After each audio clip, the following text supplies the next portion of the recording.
आज मैं आपके सामने बताना चाहता हूं, यूनाइटेड किंगडम के एक कोर्ट में, यूके के एक कोर्ट में इस कंपनी एस्ट्राजेनेका के ऊपर क्लास सूट डाला गया, दीवानी दावा डाला गया। और छोटा मोटा नहीं, लगभग 1000 करोड़ का दावा इनके ऊपर डाला गया है। किन्होंने डाला है? उन नागरिकों ने डाला है जिनको इस वैक्सीन के बाद जिनके घर वालों की मृत्यु हो गई या वो गंभीर रूप से बीमार हो गए।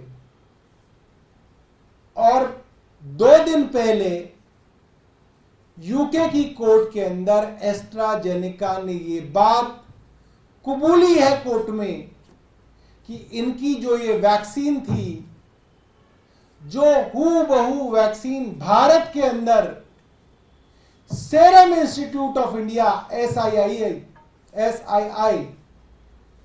आधार पूनावाला की जो कंपनी बताई जाती थी, जिसकी कोविशील्ड नाम से वैक्सीन देश के अंदर करोड़ों लोगों को दी गई, भारत सरकार द्वारा प्रमोट की गई, भारत सरकार द्वारा, उस वैक्सीन के बारे में एस्ट्राजेनेका ने कोर्ट में कहा कि इस वैक्सीन के रेयर साइड इफेक्ट्स हैं।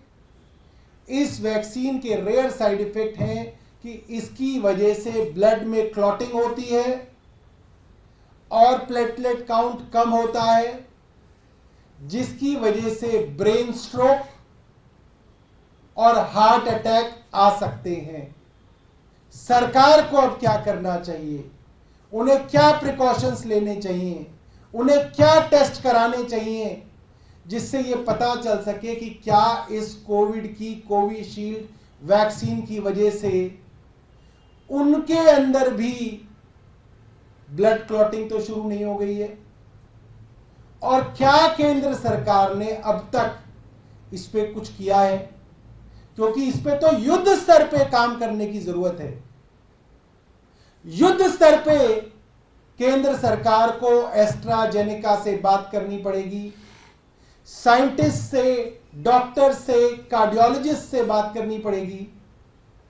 पता करना पड़ेगा कि कैसे वार्निंग साइंस हम अपने घर के बच्चों में देख सकते हैं, सिम्टम्स हम अपने घर के परिवार के बच्चों में, 40 साल के, 50 साल के ब्रेड अर्नर्स के अंदर जो पूरे घर को चलाते हैं उनमें देख सकते हैं।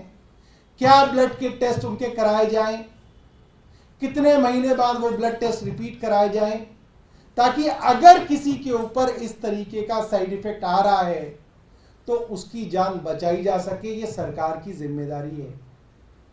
और मुझे उम्मीद थी कि 2 दिन में सरकार इसके ऊपर कोई ठोस कदम उठाएगी।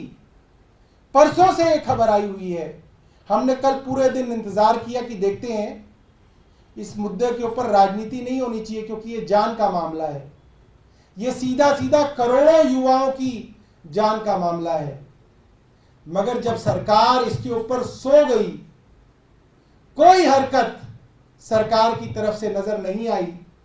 एक बीबीसी की रिपोर्ट मैंने पढ़ी, 2021 मार्च की रिपोर्ट है, यानी कि आज से करीब 3 साल पहले की रिपोर्ट है, 2021 की, जिसमें बताया जाता है कि कोविशील्ड के ऊपर शक यूरोप के देशों में तभी शुरू हो गया था और यूरोप के अधिकांश देशों ने कोविशील्ड का इस्तेमाल बैन कर दिया था अपने देशों में।